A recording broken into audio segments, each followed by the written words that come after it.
Hi, welcome back to my channel. Today I have a combined book review video for you. I was having a tough day a few days ago, looking for my iPad, and I needed some comfort reads. If I'm having a difficult day, there's two ways to handle it. I will find a comfort read, or I will binge watch television. Well, I chose to go the route of comfort reading. I'm just checking my spreadsheet to see what day this was. So this must have been on the 19th. Whatever happened on the 19th was a little bit too much for me to handle emotionally, so I needed an escape. What better escape can I find than by reading cozy mysteries? Then I was looking at my NetGalley titles, and two of the books I have, Deadly Director's Cut and Knit or Die Trying, were both second books in new series.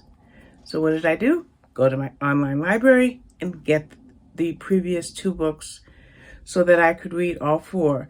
And now when I do these book reviews on my blog, I'll only do the same author. So therefore, for Deadly Summer Nights and Deadly Director's Cut by Vicki Delany, that will be one review.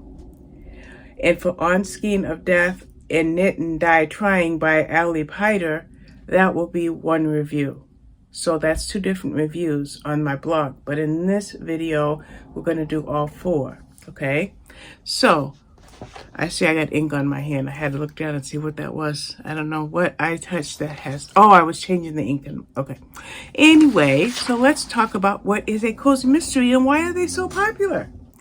Well, a cozy mystery is a subset of crime writing, but what they are comfort reads that leave you satisfied, and then you're okay. And you don't have night terrors or nightmares about some too realistic crime. Yeah, there's 99% of the time, well, I'll say 95% of the time in cozy mysteries, there's a murder, but it's never gratuitous. It's always, this happened and we're going to find out why it happened. Another thing that I like about cozy mysteries is a lot of times they take place in small rural areas or villages. And then, of course, you have your amateur detectives. And this is a broad generalization, but it fits the subset of the genre. And then you also have like small communities where everybody knows everybody, and everybody knows everybody, and everybody knows everybody's business, okay? Those are some of the elements that you see when you are reading cozy mysteries. And then you have the fact that they're generally quick reads. Now, I find that if I'm reading a 256-page cozy mystery or a 384-page cozy mystery, I'm reading them at about the same pace. So I can basically read a 384-page cozy mystery in just 3.5 hours. Why? Because it's such an easy read. It's a comforting, easy read. And then there's another facet of what a cozy mystery is, and that is, are they series or are they standalone? Well, they're mostly series, and sometimes they can be very, very long series. So I do want to just, what you see a lot of times with me when I do my videos, it's raw. So with this being a raw video, the only editing that you're pretty much going to see is when I put the book covers in, is if we look up cozy mystery recommendations, okay? I'm just Googling that, cozy mystery recommendations, okay? Then you get, there's a comprehensive guide, and guess what the website is? cozy-mystery.com. I don't know how updated this is. This is just, like I said, it's a raw video. So this is, I'm just trying to see if this article has any type of a date. Yeah, it says up to 2022, so it looks like it's pretty update. So this particular blog tracks all of these cozy mysteries, and the recommendations are magnanimous. Now, where do I stand with cozy mysteries? We're going to go to my series spreadsheet. I have a spreadsheet where I track all the series that I read, and if I start with the master, which would be 2020, that I may not be able to see this with my glasses. That year, I was trying to read Leslie Meyer, Joanne Fluke. Yes, I have to take my glasses off. Sorry about that. Kay Carlisle. And it looks like those are the only ones for cozies in that year. So, again, Janet Ivanovich. So, in 2020, when I decided to do this massive read of series, those were the ones that landed on that spreadsheet, which, as you can see, is 2 pages long. That's for 2020.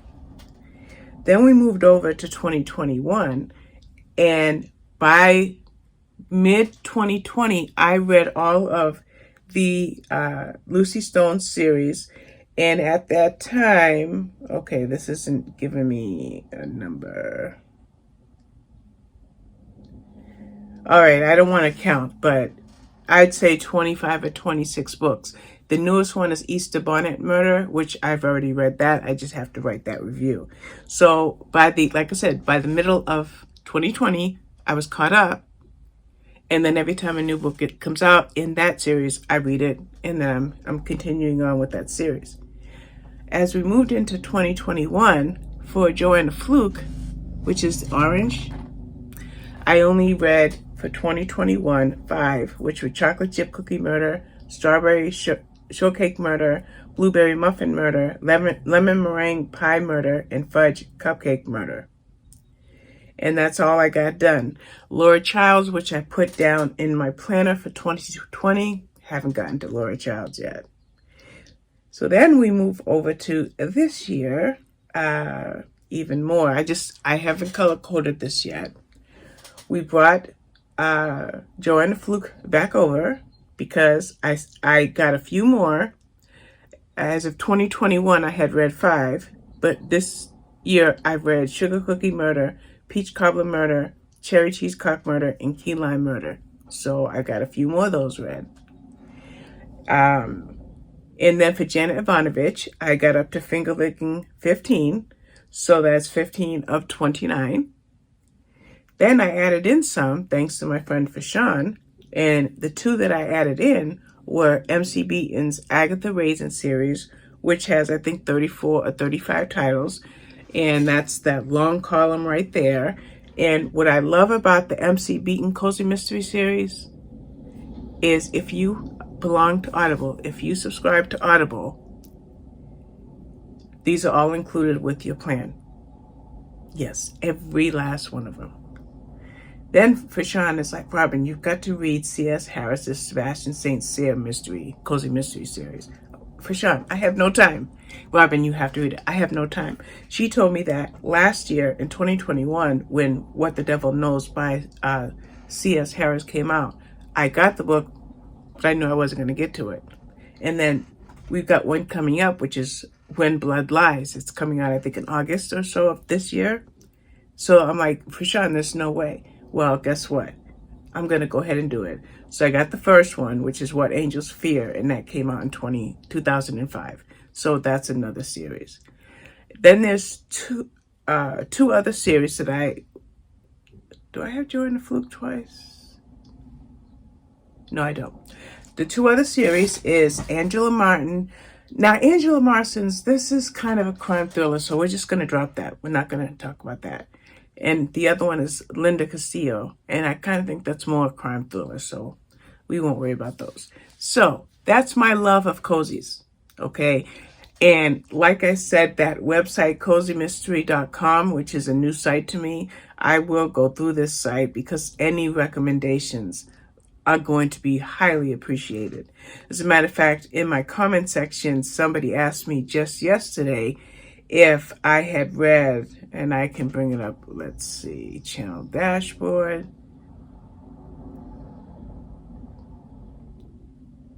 And if I go to my comments,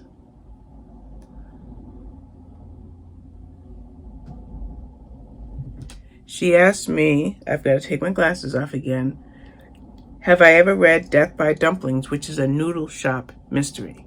So that's exactly what I want. She asked me that in my comment section. So please fill up my comment section with recommendations. And what I will do is I will factor them in to my series spreadsheet, bring us up to 2022. And if I can't get to it, I'll just make another page in the spreadsheet and we'll deal with it in 2023. So that's a lot of preamble, and we haven't even talked about the 4 books. It's okay, don't worry about it, because these are going to be mini reviews. So let's talk about the first book. And I will put up the covers, and they are Deadly Summer Nights and Deadly Director's Cut. I think it's Deadly Director's Cut. Yes. Okay, so in Deadly Summer Nights, it is the Catskills Summer Resort Mystery, and in my case, I read 1 and 2. Number 2 is for a book review, so I went to my library, and I was able to get the audiobook of Deadly Summer Nights. Now, what is Deadly Summer Nights? Very easy comparison. Think Dirty Dancing. Think about a resort in the Catskill Mountains where there's good music, good food, and good company. Well, my cat is trying to knock everything down. Good food, good music, good company, but there's a murder. There's a murder. Now, it's the summer of 1953, and we have Elizabeth Grady and her mother, Olivia. Now, Olivia was left a resort in Catskills Mountain, and they called it Hageman's Catskill Resort. Now, what I didn't know, which it makes perfect sense, is resort areas or resort towns make their money in a concentrated time period. That's interesting because last summer and the summer coming up, we went to the White Mountains in New Hampshire, and all these businesses look like they're thriving, even with the pandemic still going on a year ago. Everything was thriving. But what I learned in this book, and it made perfect sense, is, as a matter of fact, the series is a Catskill Summer Resort Mystery. Why? Because that is the peak season for tourists. And that's the biggest money-making part of their industry. As a matter of fact, another book I read, do I have? Nope, it's not in here. I put it back on the shelf. Another book I read, the book that I'm thinking of, and I will find it pretty quickly on my planner, is Finding Freedom by Erin French. Now, Erin French is a real chef, and she wrote this book that I read. I guess I read it back in February.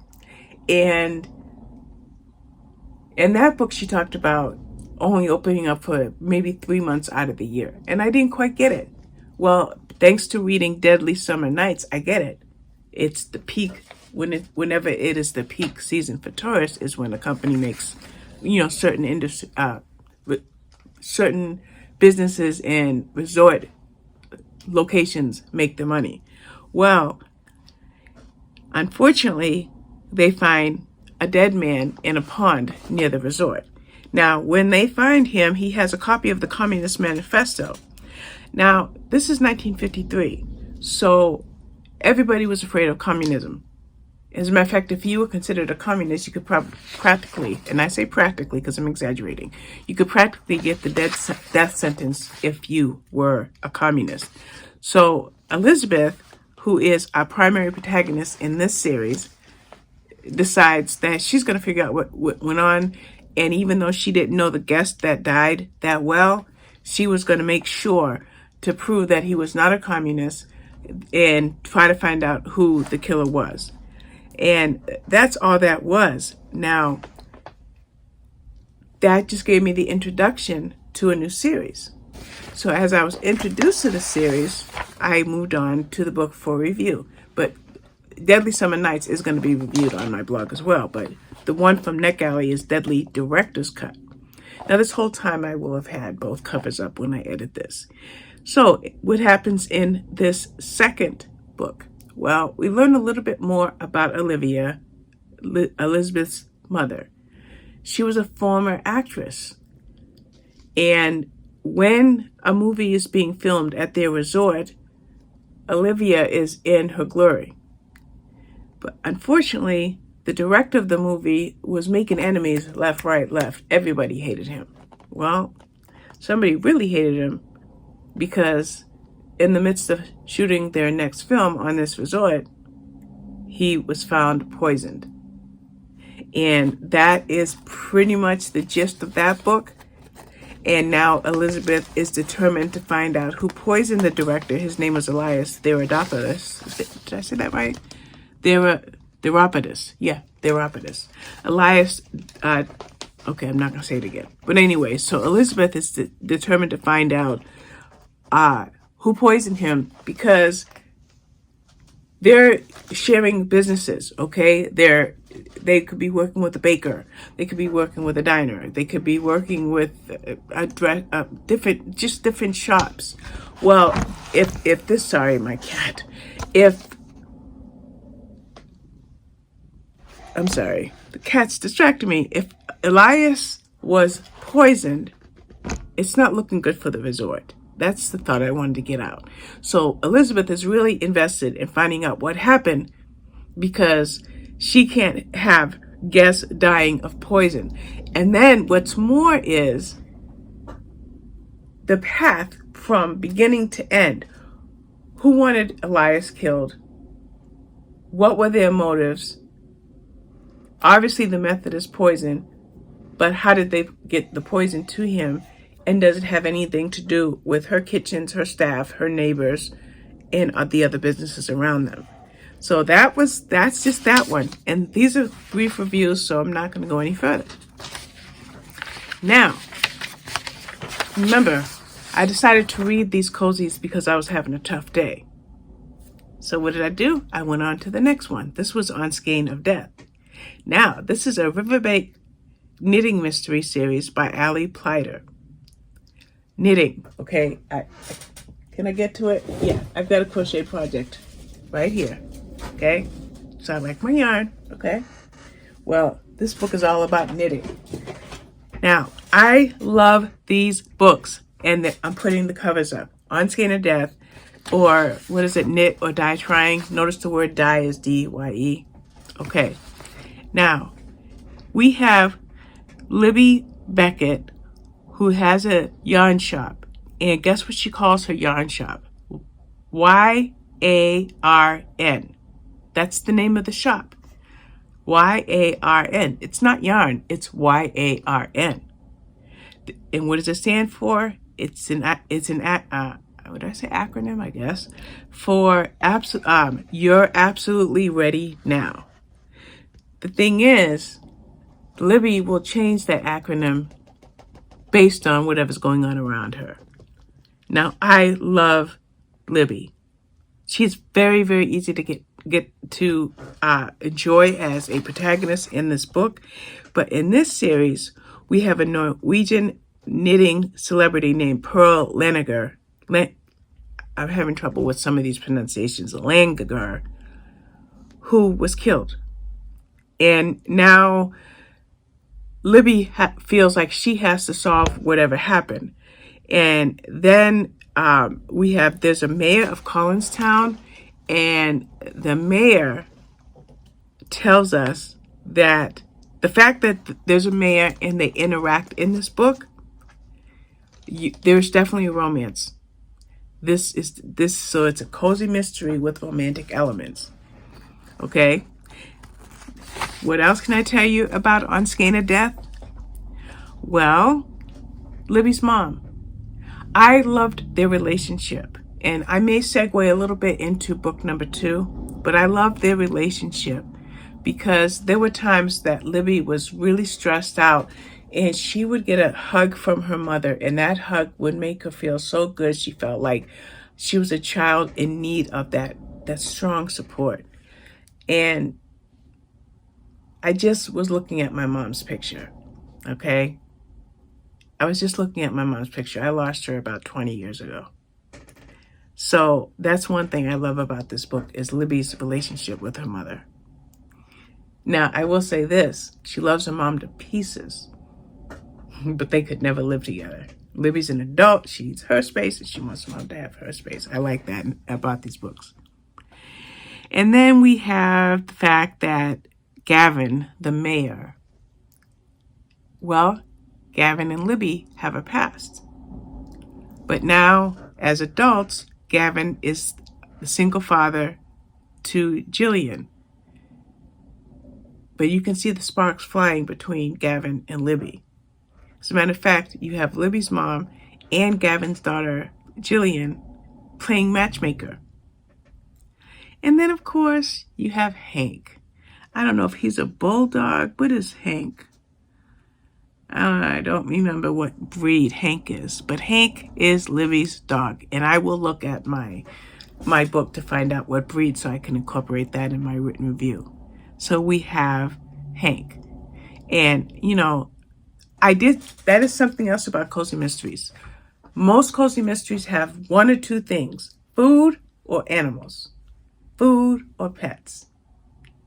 I forgot to mention that when I was giving you a rundown what's in a cozy. So, now, can we talk about one or two other acronyms that phrases that Libby used? YARN.